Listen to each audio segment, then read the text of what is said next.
according to Colin. Number 10. Okay, listen, it worries me that it's the fifth loss when leading by 10-plus points in the fourth under Kyle Shanahan. But I said this. Finally, I look at Brock Purdy and see a franchise quarterback. No Kittle, no Debo, no McCaffrey. Offensive protection at the line was okay, and he was dealing. And so to me, it's like, yeah, I know they keep losing, but the kid threw for 333 yards without his weapons. He had his number 3 receiver. Even Brandon Ayuk's not working. And they're going to get some of these guys back. But I'm sorry. I'm going to trust Kyle Shanahan and Brock Purdy at number 10 over Dennis Allen and Derek Carr. Niners at 10. Wow. Did you guys hear that? Colin Cowherd has officially dubbed Brock Purdy a franchise quarterback. That's exciting. I mean, come on. You guys have been waiting for that, I feel like, for the last couple of years to hear from Colin Cowherd. He's been skeptical, and understandably so, quite frankly. When the team is that good, the coach is that good, to me, some skepticism makes sense. Makes it a little bit harder to really see what you're seeing, and teams and people have been fooled before in the past. So, like I always say, it's a good problem to have, 49ers fans. But the fact that he said that, because before the game against the Rams, against the Rams, he had a whole thing, and he said, these guys aren't here. If you're a franchise quarterback, you got to get the job done, bro. And I did that clip. I talked about it and discussed it. And I went on like a whole rant and talked about it. And I said, it's not fair to reduce Brock Purdy's whole career to one single game, whether he plays great or doesn't. It's not fair. He's kind of already earned this, right? But again, this is what I love about Colin Cowherd. He's willing to change his mind. He's willing to learn and grow and have his opinions evolve. And he's been doing that now for the last, whenever the Super Bowl ended, I guess, or whenever the Packers, I think, game ended, where he was just like, yeah, Purdy is doing things that I didn't think Jimmy Garoppolo could do. It was either after the Packers playoff game or the Detroit Lions playoff game. And he mentioned the Super Bowl, though, and kind of said, hey, if you had a little bit better of a quarterback or just better play, they probably win that game. It's not to say that Brock Purdy was to blame why they didn't win, but if you got 5% better, then they most likely win that game. But now you're seeing what Brock Purdy can truly do, without Christian McCaffrey, without Kittle, without Debo, with like a weird Brandon Ayuk right now, quite frankly, who shows why it's tough to miss so many, miss preseason and training camp. But I think Brock Purdy is without a shadow of a doubt a franchise quarterback, a top quarterback in the NFL. Where does that leave him in terms of what he will be able to accomplish with various levels of teams, whether you're stacked or not, this coach or that coach? It's like, it's all so irrelevant to me. I resent, honestly, to a degree, having to kind of keep talking about it, because it seems like almost every other video there's still this debate about how good is Brock Purdy, rather than just like, what can Brock Purdy and the 49ers accomplish or do, right?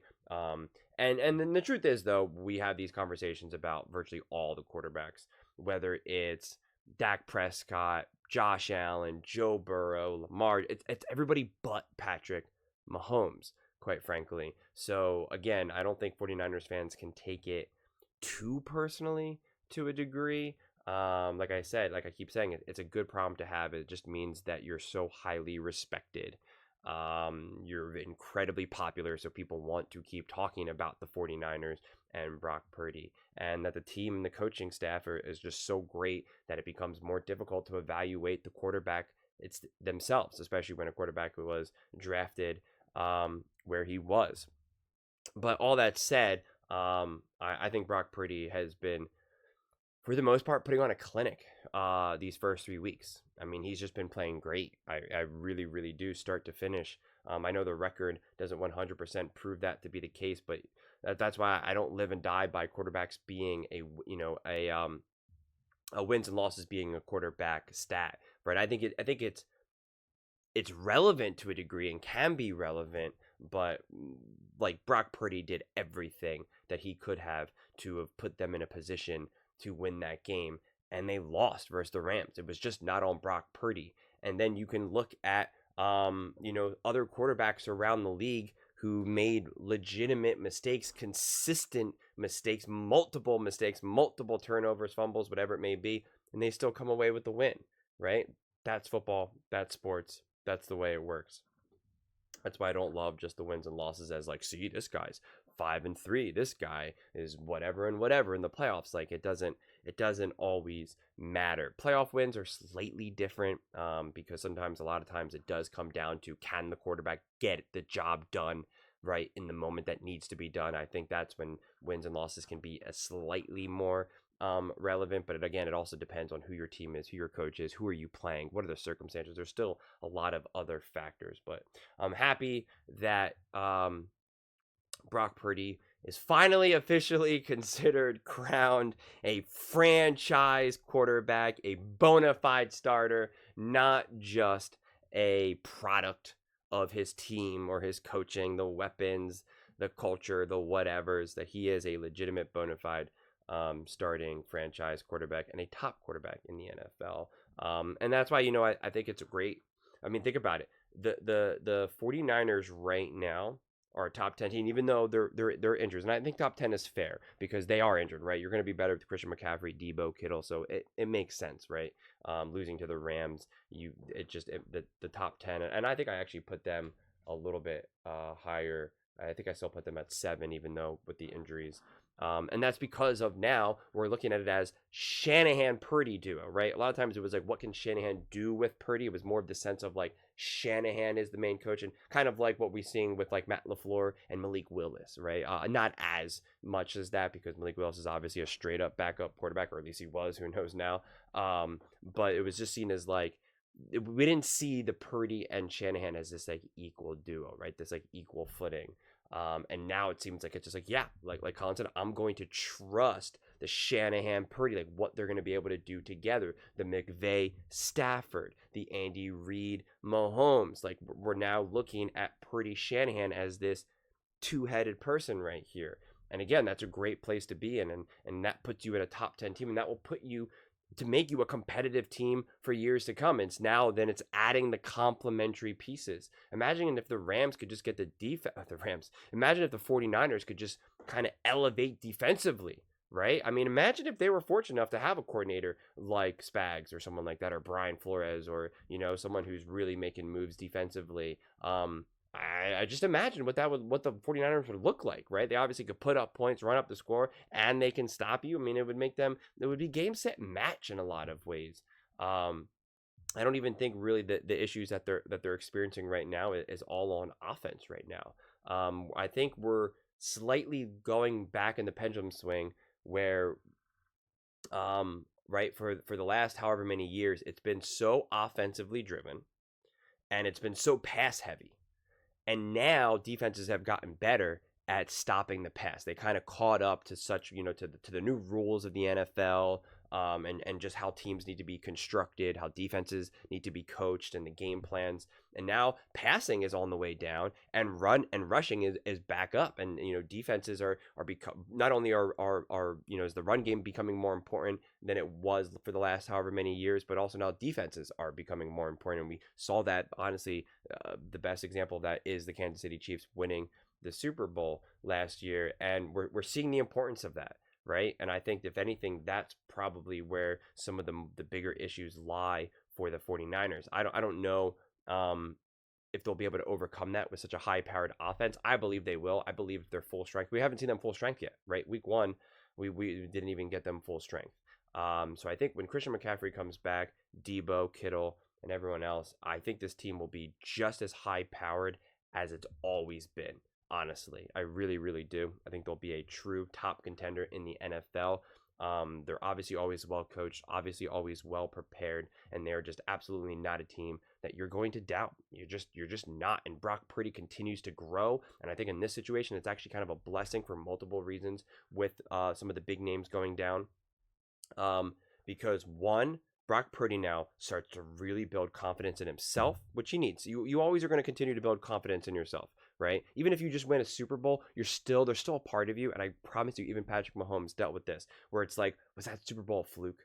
Was that a fluke? Am I really the best? Like it's imposter syndrome. Like all the greats experience it. Was it just a fluke? Is that going to be the last time I'm ever going to win? I'm never going to win again, ever, right? And then sometimes you swing to the other side and you're like, I won because I'm the greatest there ever was. Let's go, let's go. Like it's an emotional swing that all these great athletes experience, and I'm sure even you in your own individual life, if you look closely enough, that you experience as well. And so having this experience, I'm sure Purdy, even to a whether a large degree or a small degree, started to, so he hears the noise and feels like, am I really a great quarterback, or is it just this team? Is it really just Shanahan? Is it really just Christian McCaffrey? And now he starts to get more evidence and more experience of like, no, I belong here.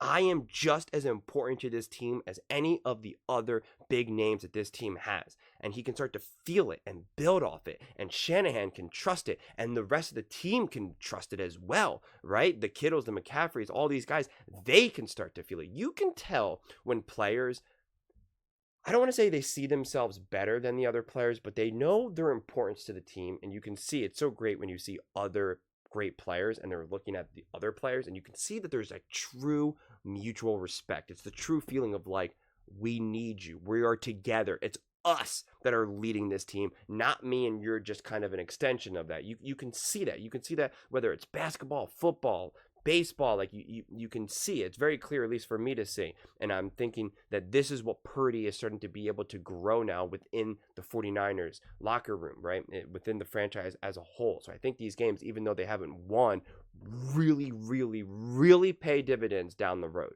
So I think it's a blessing in disguise. And same thing with just those players being injured. They should be healthier now down the road. Christian McCaffrey, obviously he's recovering, so he's not 100%. But if you can actually get him 100% by week, making up a number now, week 7, week 8, whatever it is, and you're now still within the playoff race, like that's such a great place to have. You just took off games and games and games off his body, mileage off his body. It's perfect, honestly. We saw what happened with LeBron James when he got time off because of that thing that happened years ago. And they were in the bubble. Like it was, that's why they won. Him and AD got all this extra rest. They were able to be full strength, extra energy, extra health. It was just, it was like literally like cartoonish. And so they were able to take advantage of that. That's literally what the 49ers may be able to do. We know, especially in football, but sports as a whole, fatigue is cumulative. Your body wears down. You're not sleeping as good as you were starting in the beginning of the season. Your body is just getting worse and worse. Your strength is also slightly declining because you're not fully recovered, week to week. And it's just a lot. There's just no time off. In a lot of ways, it's why they also give, both from a media and fan and money wise, but it's also to help these players recover, why you get extra, that time for the Super Bowl, because it's like we want these guys to be recovered, ready to go. We want to see the highest level of football. And so it's just going to be something that I think could potentially really, really help them in the long run. So the fact that they're still at, considered the top 10 despite any of these issues, I think is pretty great. But those are just my thoughts. I would absolutely love to hear yours. What do you guys all think about the 49ers being a top 10 team and Colin Cowherd officially crowning Brock Purdy a franchise quarterback? Let me know in the comments below. I read every single comment, so whether you agree with me or disagree with me, either way, let's get in some discussions, let's get in some fights, but ultimately, let's just have some fun.